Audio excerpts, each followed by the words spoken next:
Kababayang Araw Pilipinas at buong mundo. Ako po si Rain from Radyo Migrante, Toronto, bringing you Filipino conversations that matter.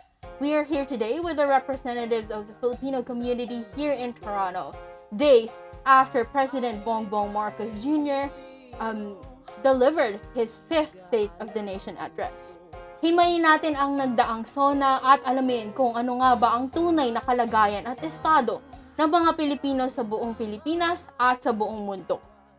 Makakasama natin mula sa Bayan Toronto, Kim Garcia, mula sa Anak Bayan Canada, Micah J. Malin, at mula sa Migrante Canada, Chris Sorio. Magandang araw po at pwedeng magpakilala muna tayo, isa-isa mula kay Tito, Perry, Micah, and Kim. Ako po si Chris Sorio, Secretary General ng Migrante Canada. Ang Migrante Canada ay isang overseas chapter ng Migrante International. Alyansa po kami ng mga migrante at manggagawang Pilipino dito sa Canada. Ako po si Micah, currently the chairperson of Anak Bayan Canada. Anak Bayan Canada is an overseas chapter of Anak Bayan, which is a comprehensive mass organization in Canada fighting for the rights and welfare of Filipino youth and also the overall fight towards national democracy. Hello, ako po si Kim. I am currently the Bayan Toronto coordinator. Bayan or Bagong Alyansang Magbayan is anti-fascista, anti-imperialismo, alyansang Filipino organizations, and we're fighting for national democracy in the Philippines. Yan, maraming salamat. At bago tayo mag-umpisa, no, as Bongbong Marcos Jr., as Philippine President Bongbong Marcos Jr. deliver his fifth State of the Nation address, ang tanong ng taong bayan, so, ano na nga ba? We have here with you your emojis. Can you please show our viewers our emojis? So, meron pong hawak na iba-ibang emoji ang ating panel. And merong like na pwedeng gawing dislike.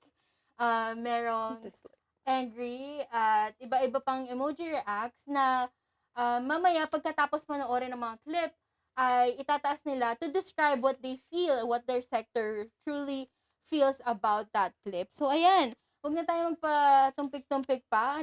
Game na ba? Game na? Game na. Game na. Okay. Anong For tawag doon? Gina G. Gina G. Okay, for our very first clip, Nagsimula tayo doon sa mga direktang naapektuhan ng kaguluhan. Ang pagsaklolo sa ating mga kababayang OFW na naipit sa digmaan. Mahalagang misyon ito ng pamahalaan. Gayong lagpas 2.2 milyong Pilipino ay naghahanap buhay sa Middle East. Simula nung naputok ang gera, mahigit 12,000 kababayan natin ang ating naiuwi sa bansa na ligtas. Mahigit 140,000 OFW naman ang ating nabigyan ng sari-saring tulong sa gitna ng kaguluhan sa Middle East. Tulad ng pagkain, tulong pinansyal, pagpapagamot at masisilungan. Pag-uwi sa Pilipinas, sila ay ating tinulungan upang makapagsimula muli sa pagpahanap buhay sa pamamagitan ng Action Fund at OWA Kabuhayan Program. Ang iba naman ay nilapit natin sa peso o kaya'y sinama natin sa bayanihan para sa balikbayang manggagawa job fair. Samantalang ang iba ay tinulungan natin makapaghanap buhay muli sa ibang bansa. Patuloy ang ating ugnayan sa iba't ibang bansa at ang suporta natin sa mga OFW para sa kanilang kaligtasan. Lalo na at may mga kababayan tayong nasawi o hanggang ngayon ay nawawala sa Middle East. Patuloy din na dumadami ang mga kasunduan natin sa ibang bansa para sa karagdagan oportunidad para sa hanap buhay.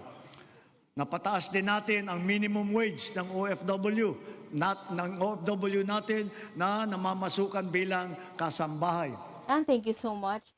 After nating mapakinggan no, ang mga video clips from President Bongbong Marcos Jr. State of the Nation address, no, ang highlight ng mga binanggit niya ay about the effects of the US-Israel war on aggression on Iran sa ating mga kababayang mga OFW.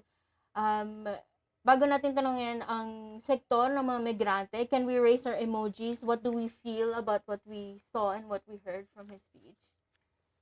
Angry reacts.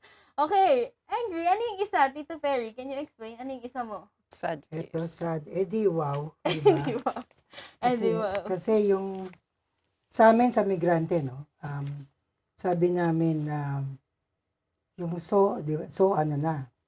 So sabi namin, so nagyabang si Bongbong.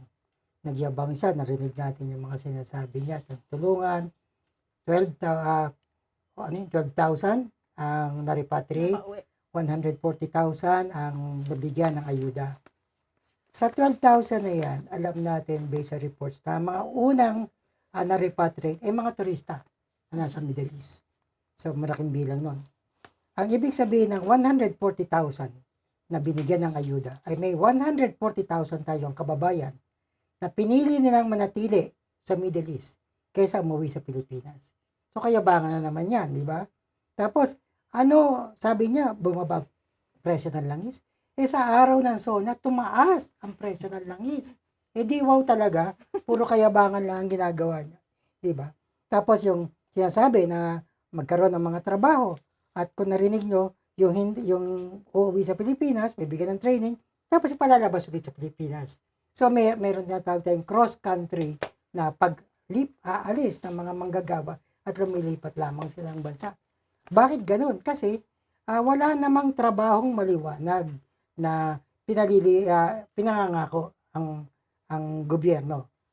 Sa People's State of the Nation Address, hindi man lang natin narinig na binigyang halaga ang value ng remittances ng mga Pilipino sa Pilipinas.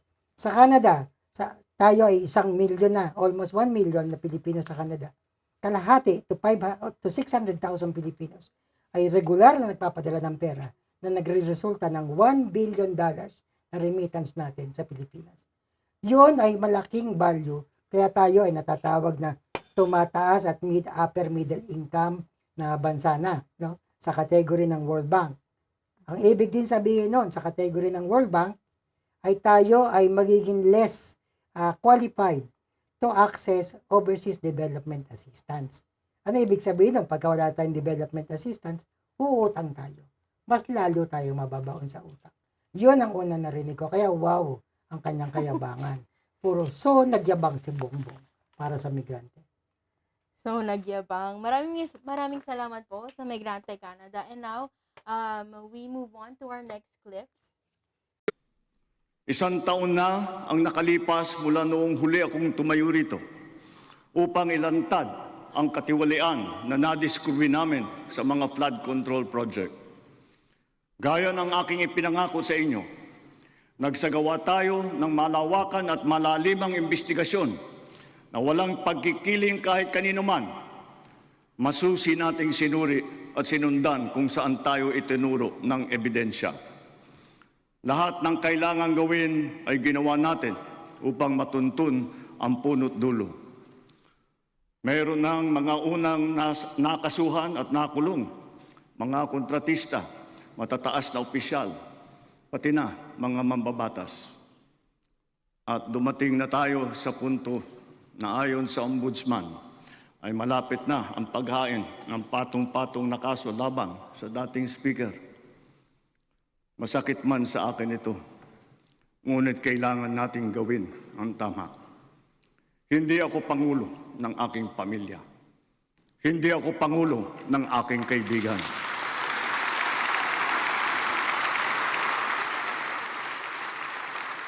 Ako ay pangulo ng Pilipinas at ang tungkulin ko ay sa inyo, ang aking mga kapwa Pilipino.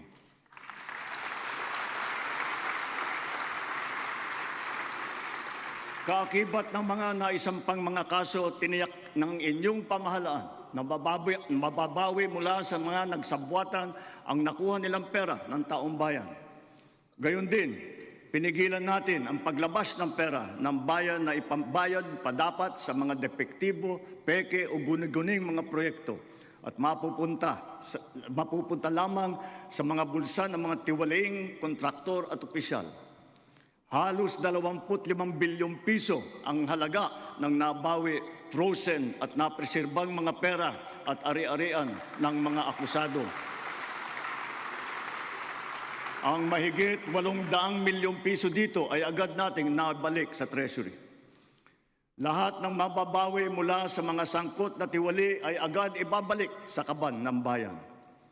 Ipinapaubayan na natin ang pag-uusig sa Ombudsman at sa ating mga pinalakas na National Prosecution Service. Nananalig din tayo sa makatarungang hatol ng hukuman.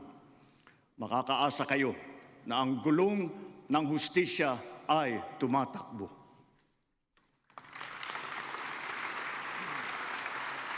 Sa kabila ng mga kaganapang ito, kailangan natin umusad tungo sa pagbabago.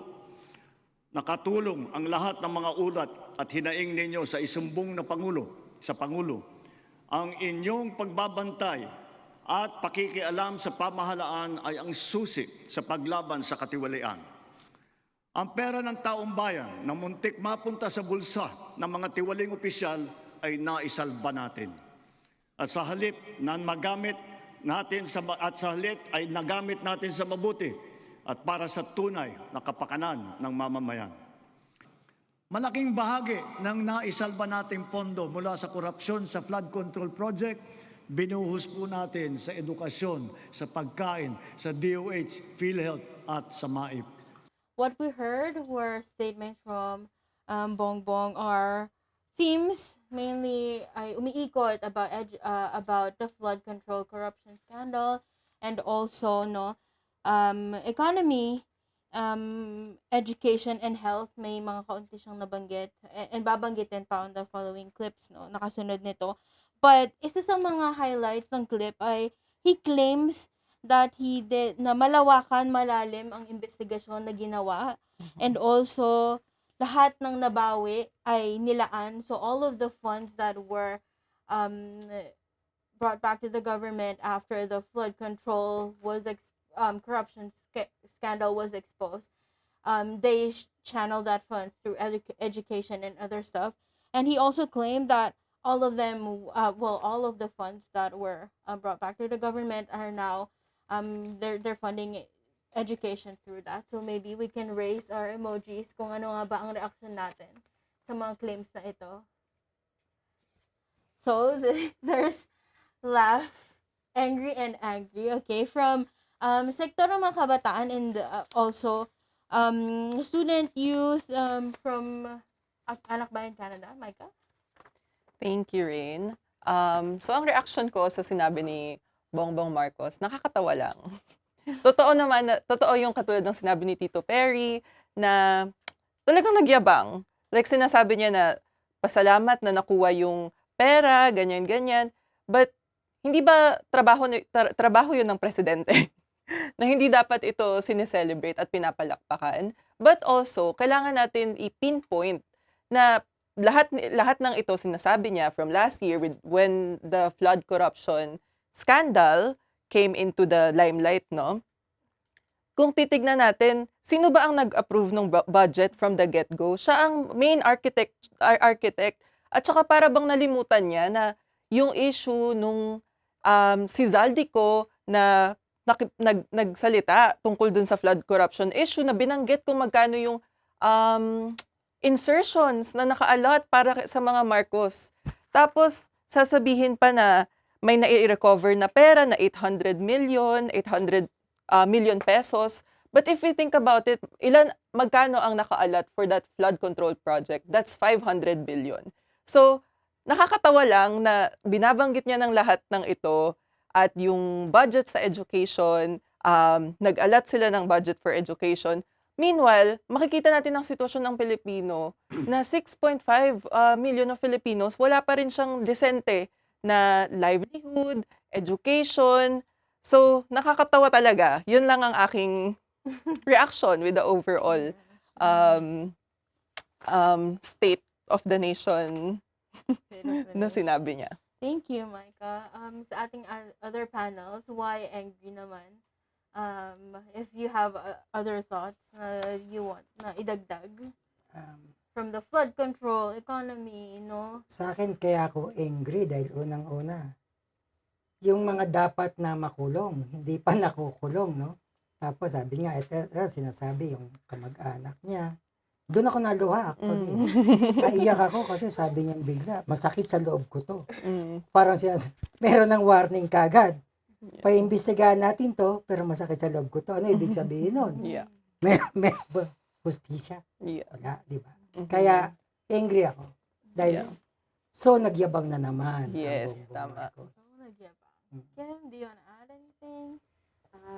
Yeah, I think it's really laughable that he is really trying to make it seem like he's doing something for the people, doing this investigation commission, and he's pointing fingers Yes. at everybody else.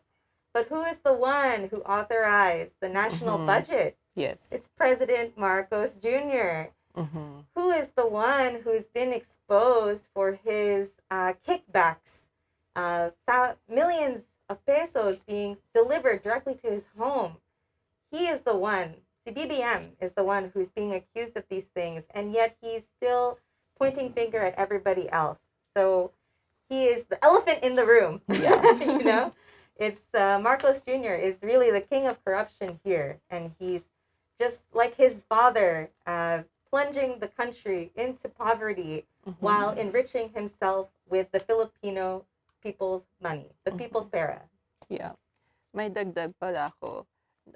Addition dun sa sinabi niya na inimbestigahan, that is a result of people's clamoring anger dun sa nung umusbong yung issue ng flood control project.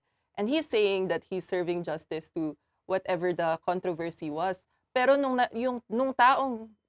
galit ang taong bayan sa issue ng flood control project, anong ginawa nila sa mga tao na nagprotesta? Hinuli nila. Tapos, habang sinasabi niya ito, in the same time, is hinuli rin ang mga kabataan na nagpoprotesta dahil sa sitwasyon. So, sasabihin niya, pinaggayabang niya ang lahat ng ito. But we all know kung sino bang ang pinagsisilbahan niya at kung ano ang daloy nung mga salita niya is para lang sa mga mabulaklak na pananalita. So, yun lang yung gusto kong idagdag din. Thank you so much, Micah. Ako, mainit-init na po ang ating discussion today. Galit na ako. Nako, yung emoji, no, parang hindi na ata sasapat yung emoji natin ngayon. And maraming salamat for that. And we now move forward to our next clip. Play video, please. Panatag ang ating loob sa edukasyon pagkatapos ng senior high dahil sa patuloy na pagtaas ng kalidad ng kolehiyo sa ating bansa. Noong 2022, ang mga kolehiyo natin na pumasok sa World University Rankings for Innovation ay 12 lamang. Patuloy po nating ipinataas ito bawat taon. Ngayon, 140 kolehiyo na ang pumasok na sa World University Rankings. At lagpas kalahati sa kanila ay state at local universities and colleges kung saan libre ang matrikula. Ang ating sistema ng universal healthcare ay ang pangunahing seguridad sa kalusugan ng bawat Pilipino, katuwang ang DOH at saka ang PhilHealth. Daig ng maagap ang masipag. Ito ang layunin ng ating YAKAP program. Ilayo ang Pilipino mula sa sakit at tugunan ng maaga ang nagbabadyang karamdaman. Sa taong ito, 4.5 milyon na ang nakapagpatingin mula sa 25 milyong Pilipino nakarehistro sa programang ito.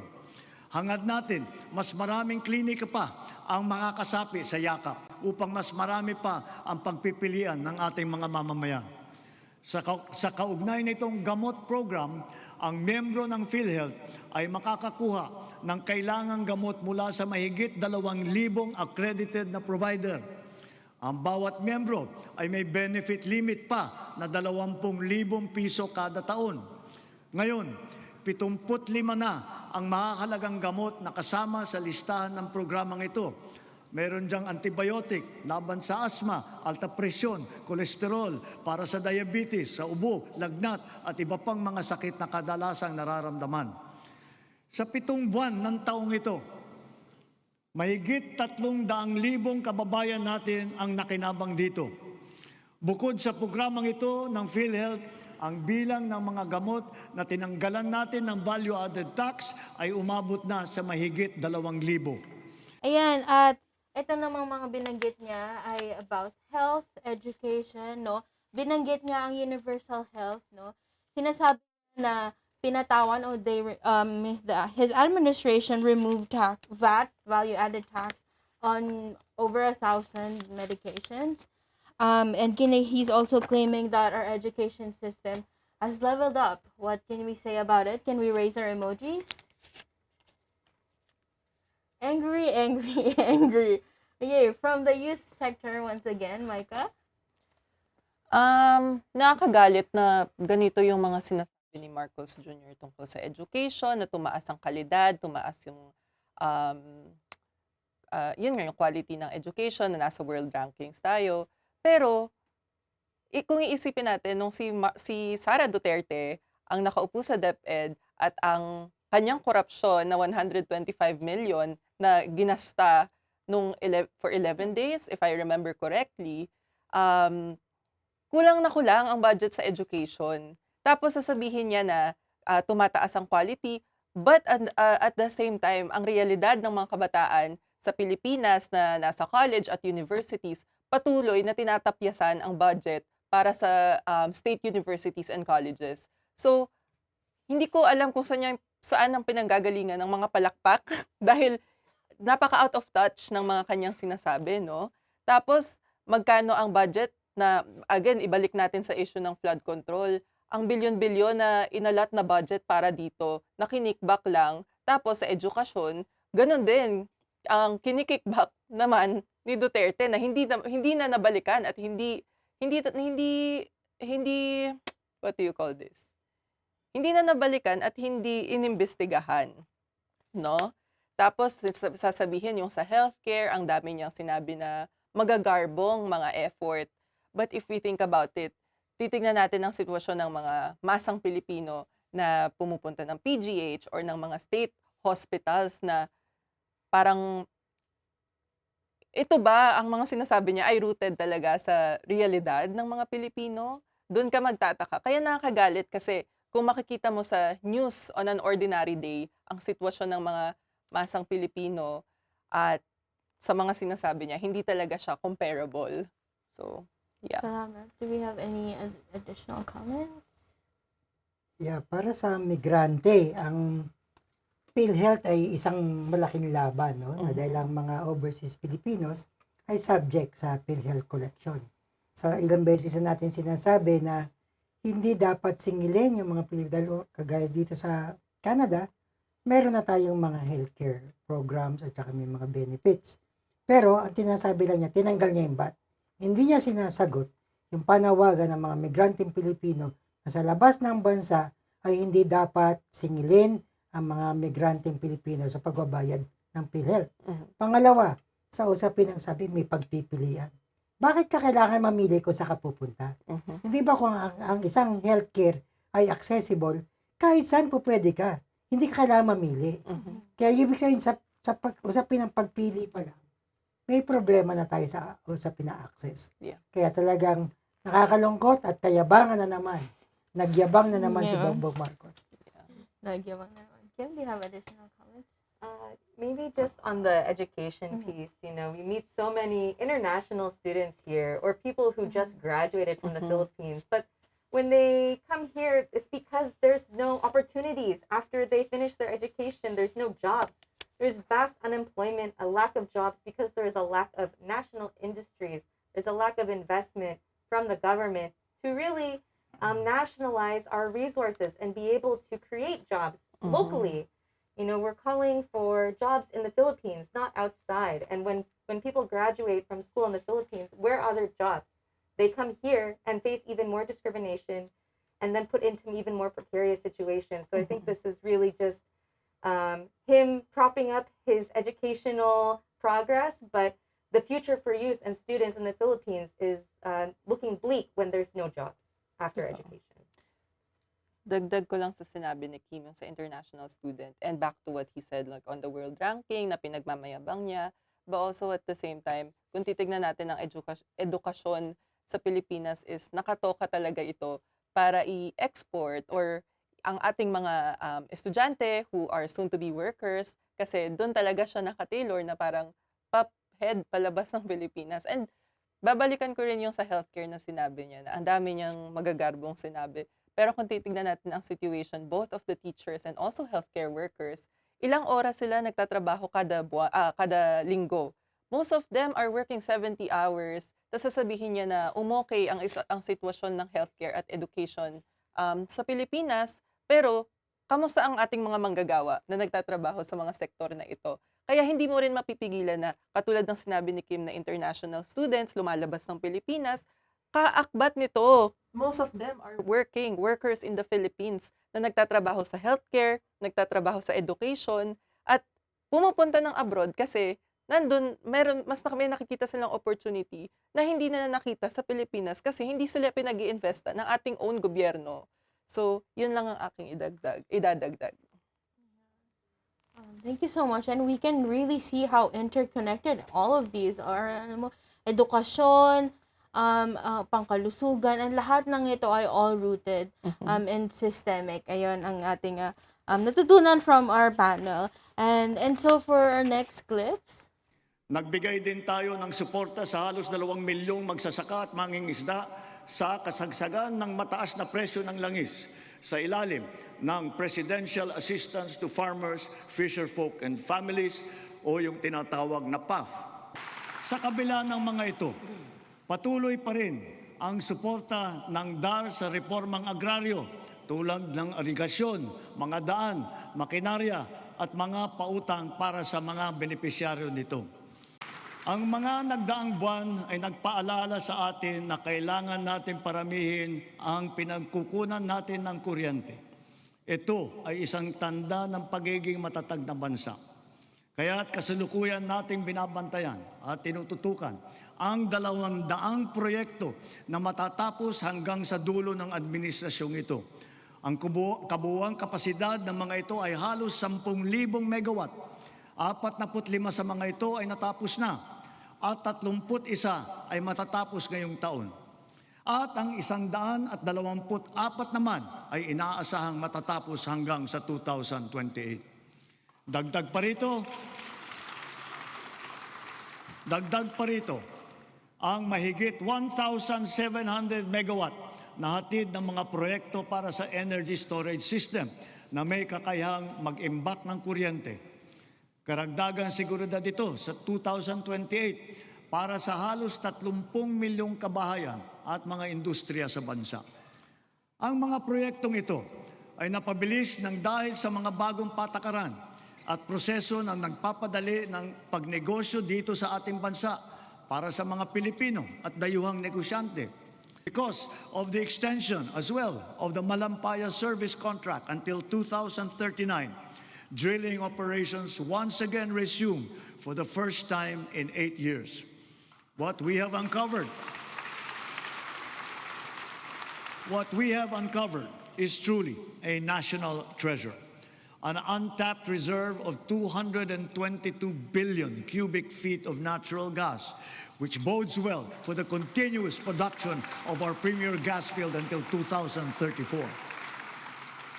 To put it in context, 222 billion cubic feet of natural gas is sufficient to power 1.6 million households for the next 8 years until 2034.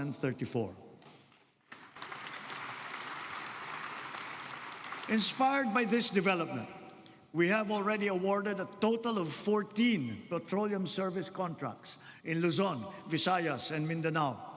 By far, this is the highest number of such contracts ever to be awarded during a single term of any president in our history. those were very heavy statements on agrarian reform, claims on farmers, and also our natural resources.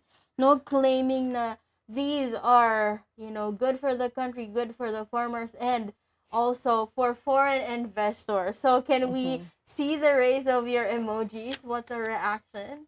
Can I have two? Yeah, you can have two. Yeah. Angry and what's that? Laugh, and then dislike, thumbs down, and then shock. surprised. Wow, yun. Wow, and then angry. Oh no, it's laughing. It's laughing, yeah. It's angry. laughing and It's angry. laughing and angry. Okay, from Tito Ferry, we can go around because we have 2 emojis that's very strong. Nahirapan ako actually kasi wala akong calculator. Hindi ko ma-compute yun sa dami ng number na binanggit niya.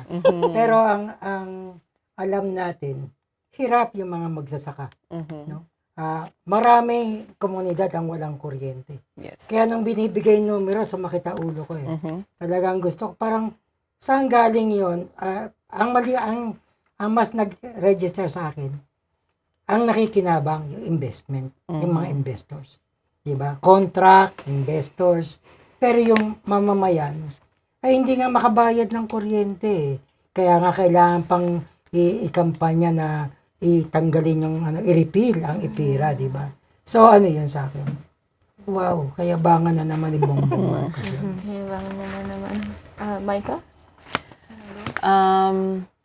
Ang aking emoji ay galit tsaka nakakatawa. Kasi again, like sinasabi niya na sinusuportahan niya ang ating fisher folk at ang ating mga farmers in the Philippines. Pero kung iisipin natin, siguro mamaya mas mababanggit or mapapalalim pa natin ang issue ng Pax Silica. So, kaya niyang magbigay ng hektares na libre para sa ating quote-unquote foreign investors, katulad na lang ng US. Pero sinasabi niya na at the same breath, sasabihin niya na sinusuportahan niya ang ating mga farmers na matagal nang pinaglalaban ang genuine agrarian reform na hindi naman, hindi pa rin naipapatupad. At kung magkano pa rin ang mga, ang wages ng ating mga ng ating farmers at ng ating fisher folks. At parang nakalimutan yata niyang banggatin na dahil sa kanyang strengthening ties with the US, Canada, parang nakaraan lang nagkaroon ng balikatan exercises. Sino ang mga mostly na apektado nung nagkakaroon sila ng joint exercises? Ang ating fisher folk, ang ating farmers na nag-exercise sila dyan, nagpapabomba at kung ano-ano. Sino ang naapektuhan na walang kabuhayan nung time na yon? It's the fisher folks. So kung sasabihin niya sinusuportahan niya at sinusuportahan niya ang ating mga again, farmers at fisher folk, it's not the truth. So, yeah. Thank you, Kim. Do you want to add something? So much to say about what he didn't really say. You know, I think the vast majority of Filipinos in the Philippines are peasant farmers living in the countryside. They are working land that they don't really own. And who actually owns this land? It's the Marcos family, the Duterte family, the Cojuangco, Aquino, these big political dynasty families who are owning vast tracts of land. But the farmers, the ones who feed us every day, are the ones who are being paid less than, 200 pesos sometimes per week. We even saw earlier this year a massacre of peasant farmers and displacement of over 600 families in Negros Occidental. The Negros 19 massacre was hugely, it was carried out by the Armed Forces of the Philippines against peasants who are really tilling the land, really trying to advocate to have more ownership of their land. But because of their activism and their advocacy and support from allies, they were violently killed by the Armed Forces of the Philippines. This was directed by President Marcos Jr. He said nothing of this massacre and the ongoing land grabbing that's being carried out by not only the U.S. and foreign interests, but also these political dynasty families who continue to own the majority of the land in the Philippines. So to say that they're providing this support is really nothing when you look at the way that they're treating the farmers in reality. And then in terms of the energy crisis, if I may just add on, most of our oil in the Philippines is actually imported. We don't have a great energy source for ourselves. But you notice in this SONA, and I'm not a native Tagalog speaker, so I noticed this one part is where he actually starts to speak English. So who is he really speaking to here? Who is the audience when he's talking about this treasure trove of gas that they've found? Who are the people who are going to be contracted, who are going to benefit from this gas? It's certainly not going to be the Filipino people, because we know that there's a history and pattern of Marcos colluding with the U.S., with foreign interests, to sell off the Philippines, to sell off our resources so that he can make more money while the rest of the Filipino masses really suffer. Thank you so much. No, he started speaking English to hit his algorithm, his target market. Okay, thank you so much. Now we proceed to our next clips, please. In line with our digital transformation drive, our DICT continues to train our tech-savvy citizenry in high-impact tech skills to help them stay competitive in this ever-evolving field. AI is here to stay, and so we adopt it to harness its potential to enhance critical sectors, from our educational system to our industries. We have launched massive training programs for AI readiness, which have reached at least 1.8 million individuals, students, parents, and teachers alike. This success inspires confidence to further scale up our initiatives for AI literacy across all sectors. We must ensure our global competitiveness. Within and beyond the academe, we must inculcate in our youth the virtues of critical thinking, innovativeness, creativity, as well as the ability to find solutions to problems. As we have witnessed and proven during this difficult period, our strong foreign relations have earned us incalculable dividends. The Philippines is once again a full member of the community of nations.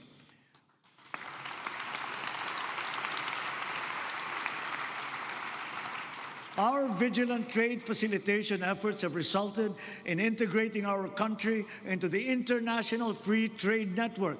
That is the widest and most active one that we have ever had in our history. It has yielded transformative economic agreements, such as the Regional Comprehensive Economic Partnership. And now, we are set to seal yet another promising comprehensive economic partnership agreement, this time with the United Arab Emirates. Because of these international engagements, the Philippines now has 23 free trade agreements in force or under active negotiations with other countries. Our exports have grown. They have continued to grow, reflecting high productivity and the increasing competitiveness of our products and services in the international trade market.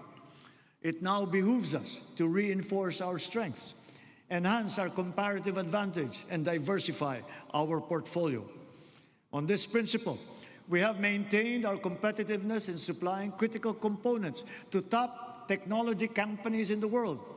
We have also maintained export competitiveness for our indigenous farm products, such as ube, coconut, bananas, other tropical fruits. And we have now ventured into new, invaluable ones like enoque mushrooms. Foreign investments continue to pour in because of our beneficial policies, especially those promoting ease of doing business and accelerating digital transformation that curb red tape and corruption. Over the past 3 years, more than 6 trillion pesos in investments have been facilitated through our green lanes. These are estimated to create over 400,000 jobs for our fellow Filipinos. Our productive eco-zones lay down the fertile groundwork that brings these investments into actual fruition, posting consistent growth rates over the past 3 years. Extending beyond Metro Manila, from Luzon to Mindanao, promising new areas have been recently proclaimed, such as in Dumaguete and Misamis Oriental. And soon, we will also present a strong case for Palawan and for the halal industry.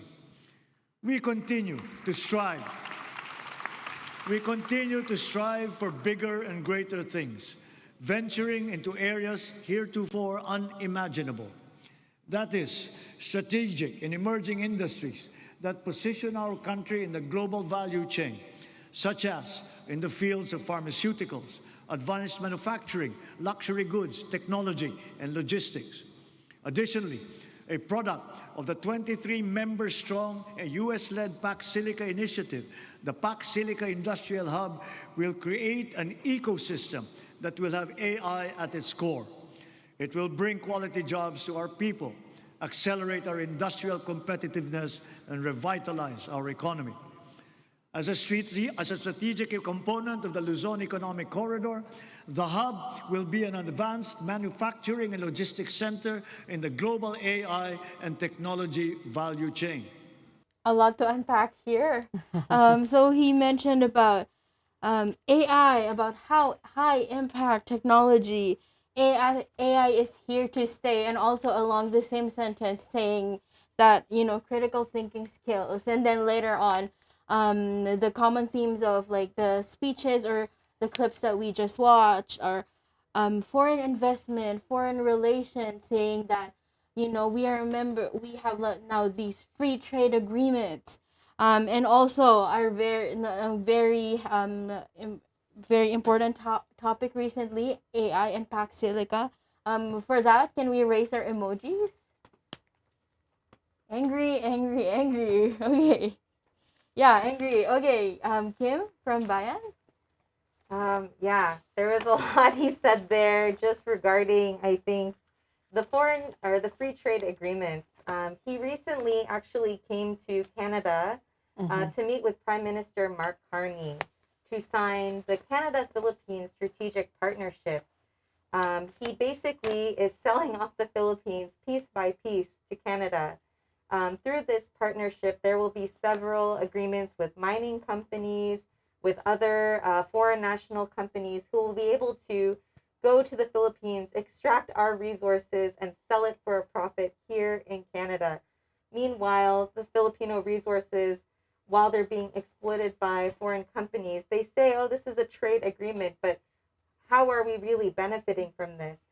The Philippines economy remains largely export oriented and import dependent.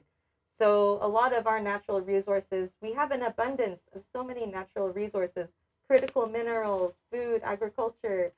Yet the Filipino people are not really able to enjoy that themselves because they're constantly being sold off through these free trade agreements. And celebrating this increasing export is really just celebrating even further starvation of the Filipino people.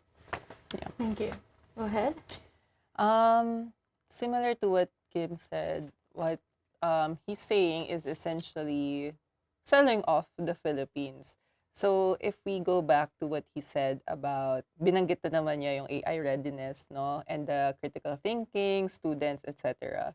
So kung titignan natin, ilang milyon ng Filipinos, 18 million at least of Filipino high school students are illiterate. Like, galing to sa mismong statistics from Philippine Statistics Authority.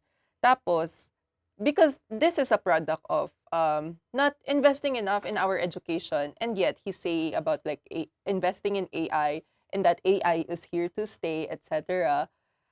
Which is, it poses a lot of question. Na again, like, maybe this is something that we can deepen. And essentially, yung pagbisita niya sa Philippines, sa Canada pala, na pinagmamalaki niya na currently, we have tons of free trade agreements with other countries. Under the expense of who? No? Doon natin itatanong.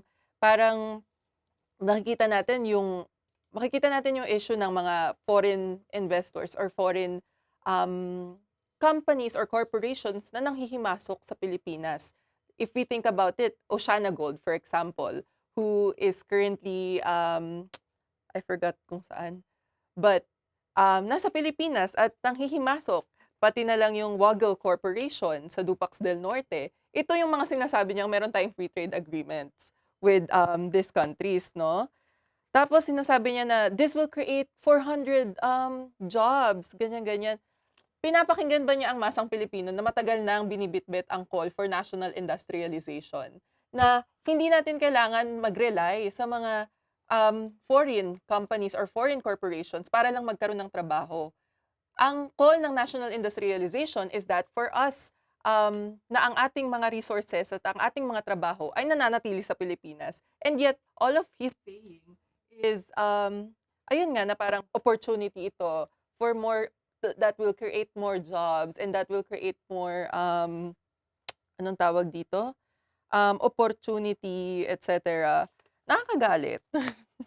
Tito Ferry, you have something to add? Yan, kasi nung iniisip ko yung Pax Silica, kasi Pax meaning peace, di ba? Mhm. Pero alam natin yung mga kanilang objective ay para sa war economy. Yeah. So doon pa lang medyo may contradiction na tayo. Mhm. Tapos parang inaano na malaki ang pakikinabang ng Pilipinas sa Pax Silica. Mhm. Eh samantalang isa lang tayo sa bansa sa loob ng Pax Silica Coalition. Yeah. So, kumbaga sa kwan, nasa drawing stage pa lang ang Pax Silica. Pero sa kwento ni Bongbong Marcos, parang ang dami nang pwedeng mangyari. Yes. Di ba? Mula sa pagkakaroon ng trabaho, no, at yung access sa technology. Yeah. Pero, babalikan natin, hindi ba ang interest maliwanag?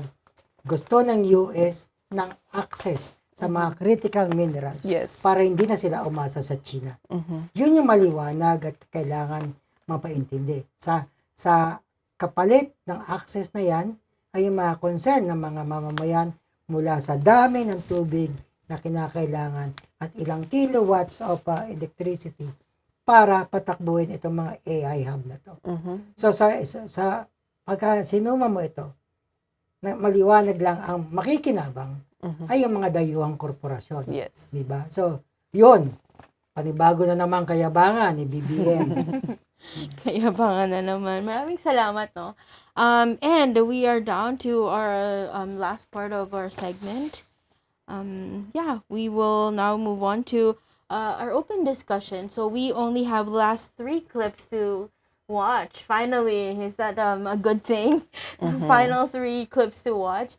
And this will be an open discussion. So these are highlights, after Marcos Jr. So after that, maraming naglabas na ng mga clips na so ito ay isa sa mga pinaka highlight kuno ng kanyang SONA. So if we can also add on kung ano nga ba yung epekto nito sa ating kanya-kanyang sektor. So for that, can we start playing the next clips, please? Palawakin natin ang exemption sa income tax.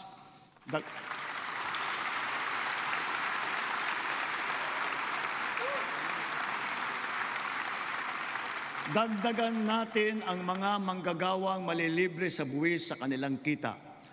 Isasama na natin ang mga kumikita ng hindi lalagpas sa 350,000 pesos kada taon.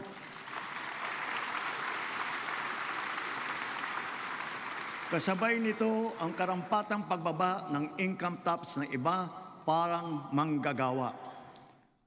Pangalawa, ang mga maliliit na negosyo ay hindi napapatawan ng minimum corporate income tax.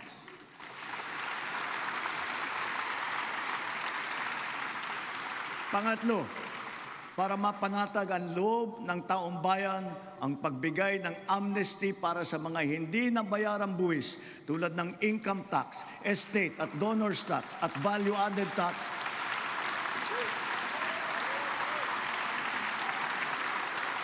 Kasama na rin dyan ang mga multa na kaakibat ng mga ito. Cagayan is both geographically and economically primed to serve as our gateway to space and host the country's first spaceport. A sounding rocket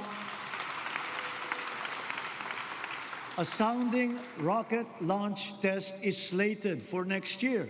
Yes, we are going to launch a rocket into space. This we will do in partnership with a South Korean aerospace company. Okay. So he talked about amnesty sa estate tax relief measures, no?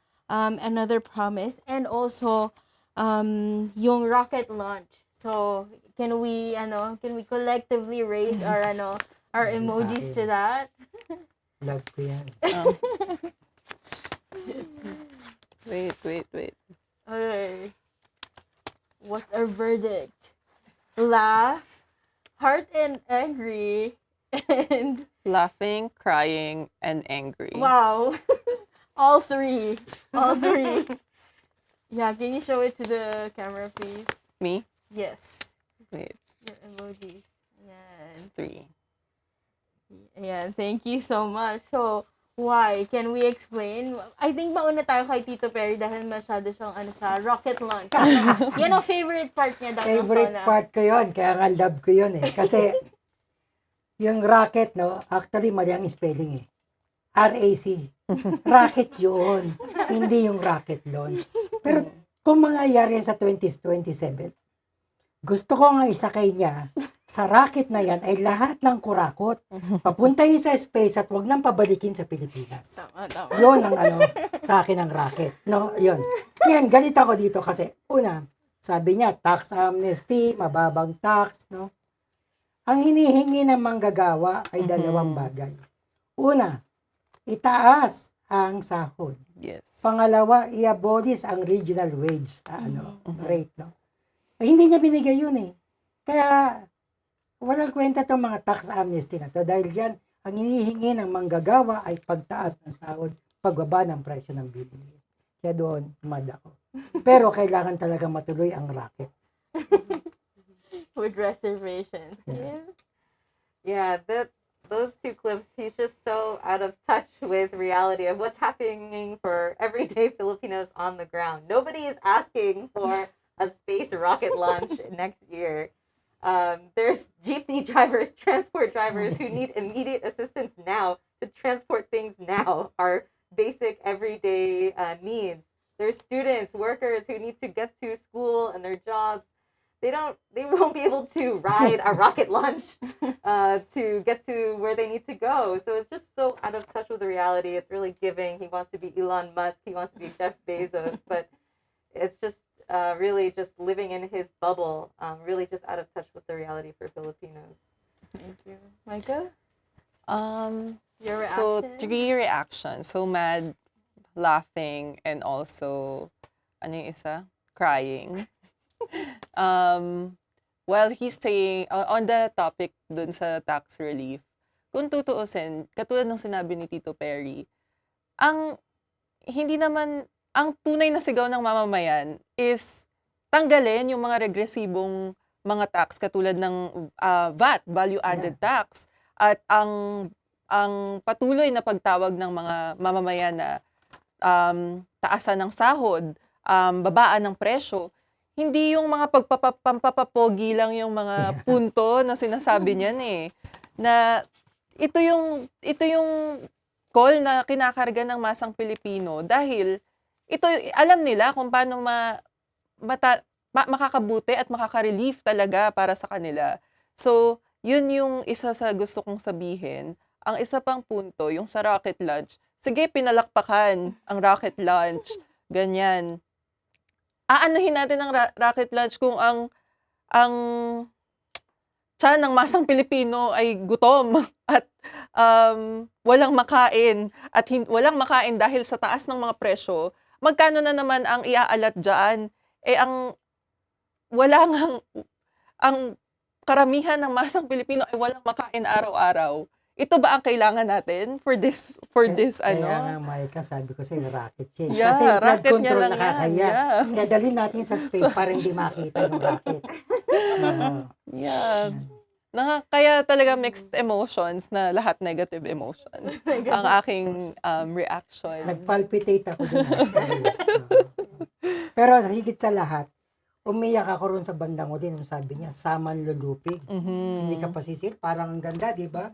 Paano mangyayari yun? Pinapasok niya lahat ng mga tropang foreigner para magkaroon ng war exercises sa Pilipinas. Paano manlulupig? Ang ibig sabihin ng manlulupig, subjugation. Yes. Eh, subjugated na nga tayo dahil lahat ng mga foreign troops sa Pilipinas na eh. Nakakalat na siya, hindi lang sa dalawang military bases eh. Yeah. Medyo may tama. Iba yung tubig na iniinom nila doon. Yeah. May tama ka, Bongbong Marcos Jr. Okay, maraming Tama, salamat.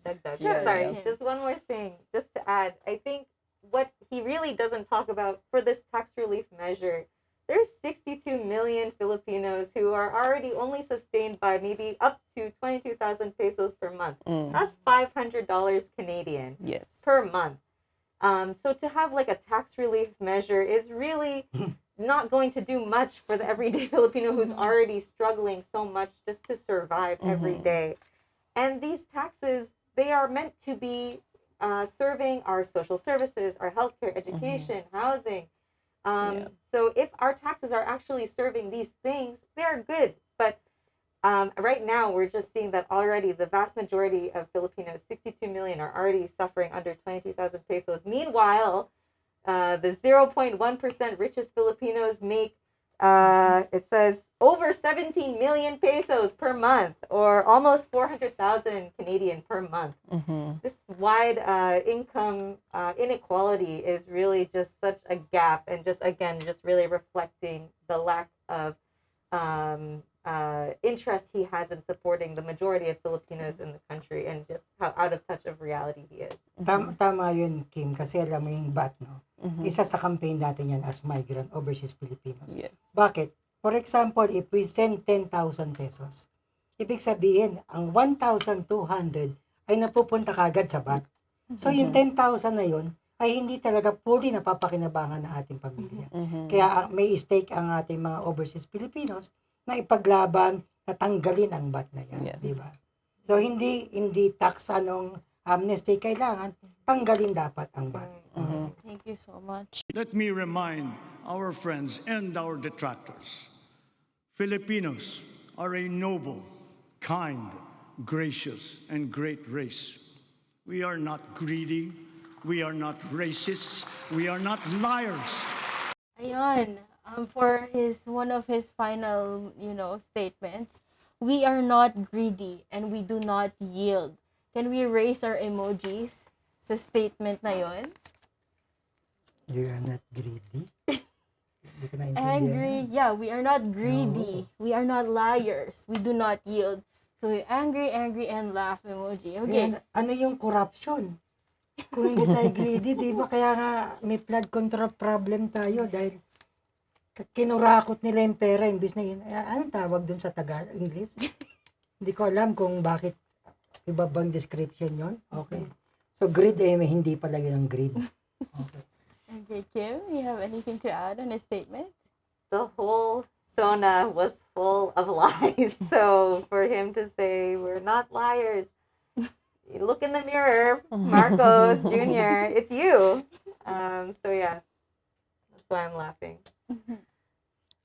For me, I had the angry emoji because for him to confidently say that we're not greedy, we do not yield, etc. Well, what is the current situation of our farmers and peasants and fisher folks in the Philippines? Patuloy na kinukuhaan ng lupa. So when he says we, who does that entail? Like, sino ang laman ng we na yon?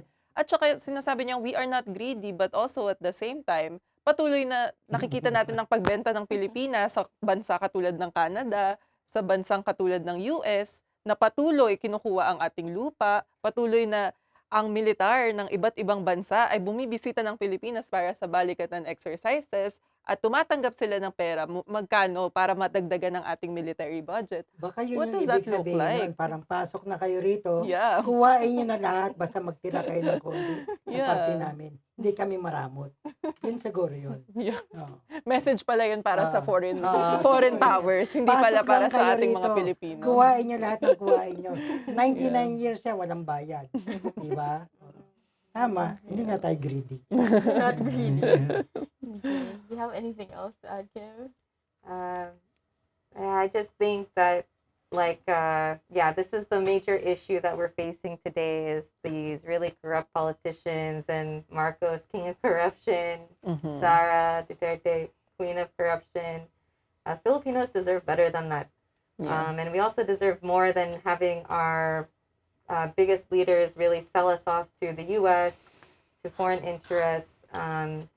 It's really not fair for the most of us. So I hope that we can continue to build our movement towards genuine liberation for the Philippines. Thank you so much to our guest, our panel. And as we close off, our community roundtable discussion, I just want to ask if there are parts of his speech that you are looking for. What did he miss? Sa tingin niyo, meron ba siyang dapat na sinabi na hindi niya binanggit for your sectors and for the Filipino people in general?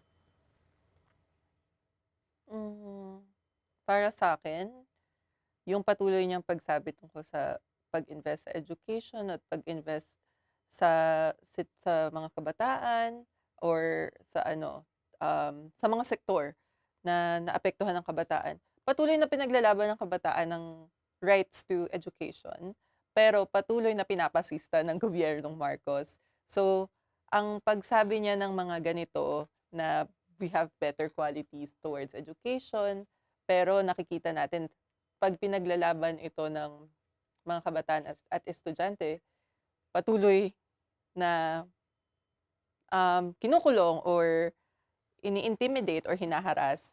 Pero nakikita din natin ang patuloy na pagtaas ng budget ng NTF-ELCAC. Matagal na nating itinatawag na i-abolish ang NTF-ELCAC.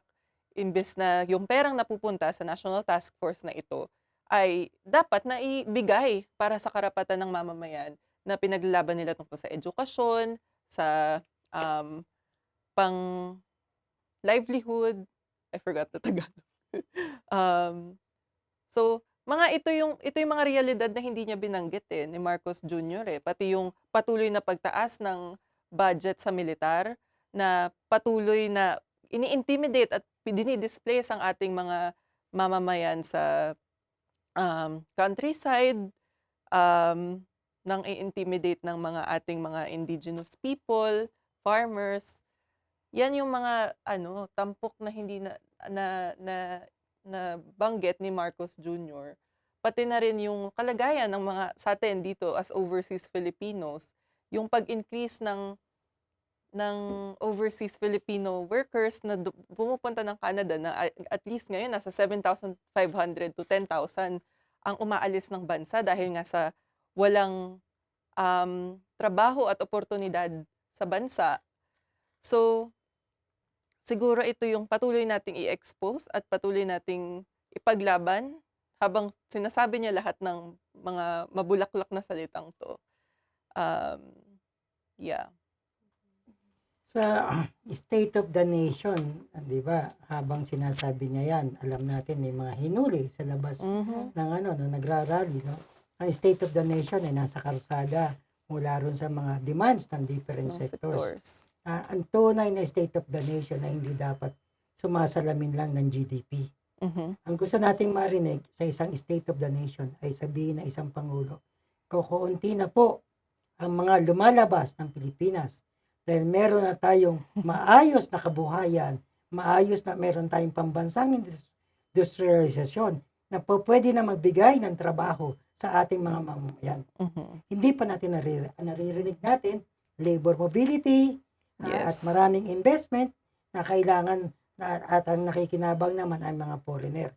Kaya maliwanag talaga na ang ating State of the Nation ay sumasalamin lamang sa mas mataas na utang, foreign debt natin, mas matinding kahirapan, at ang sagot niya dyan, kaya sinasabi ni Kim, ay kailangan natin mag-organisa, magpalakas, at isulong ang isang kampanya para sa kabuhayan, kapayapaan, at sa isang mabuting kinabukasan sa pamamagitan ng pambansang demokratikong pakikipaglaban. Kim, do you have anything? They already said everything so well. I do think that, since Bayan is an anti-fascist, anti-imperialist alliance, as Micah was saying, the repression against the majority of Filipinos continues to rise under Marcos Jr. as he's backed by the U.S., who are funding these so-called counterinsurgency programs that are really killing everyday Filipinos who are advocating for their basic human rights, their rights to the land, the rights for all people in the Philippines. So I think for us, it's really about continuing to expose the repression, even during the peace zone in the Philippines. I think 51 people were arrested, 13 minors were also arrested. This really goes to show that when the people's movement continues to rise and strengthen, the fascism also increases, but that really can't stop us from continuing the fight. So I just hope that we continue to strengthen our movement, continue the fight, and continue so that we can advance and win national democracy in the Philippines. Meron tayong na-miss di ba sabi nila itong sonan to, simple lang, walang red carpet. Ang ibig niyan sabihin, simple lang kayo mga congressman at senador. Naging garapal tayo sa nakaraang taon. Simplihan natin ang kurakot ngayong taon na to. Yun. Low-key lang. Low-key muna. Low-key muna. Maraming salamat, no? And just to summarize our discussion, no, mula sa ating mga tagapagsalita, no, mararamdaman at naramdaman ng buong Pilipinas the past year kung gaano patuloy naghihirap ang mga Pilipino, patuloy na mahalang bilihin, patuloy na may krisis sa edukasyon, patuloy na umaalis ang mga magulang para magtrabaho sa ibang bansa, patuloy na walang karapatan ng mga kababaihan, ang LGBTQ community, patuloy na walang karapatan ng mga aktivista. At and we can truly feel that Marcos Jr. State of the Nation ay hindi sumasalamin sa totoong state of the nation. So maraming salamat sa ating mga kasama for today. And yes, maybe kung pwede nating idagdag din kung ano yung mga calls ng inyong mga organisasyon just to end off this community discussion. Ang abang call natin dyan, ganun pa rin, di ba? Yeah. Kulong na yan, mga kurakot! Kulong na yan, mga kurakot! Maraming salamat po. And just to close off this is our conversation, no? This is Marcos Jr.'s 5th State of the Nation address. And amid all the lies and so-called achievements of his administration, no, we can really truly feel that this is not the true state of the nation. Maraming salamat po. Mabuhay po kayong lahat at mabuhay ang bayang Pilipinas. Ang buhay. Galing. Saan mang dako ng mundo, may migranteng Pilipino, nag-aalab ang puso. Sino pa naman ang masayang ang minamahal ay iwan, upang ang buhay sugal at makipagsapalaran.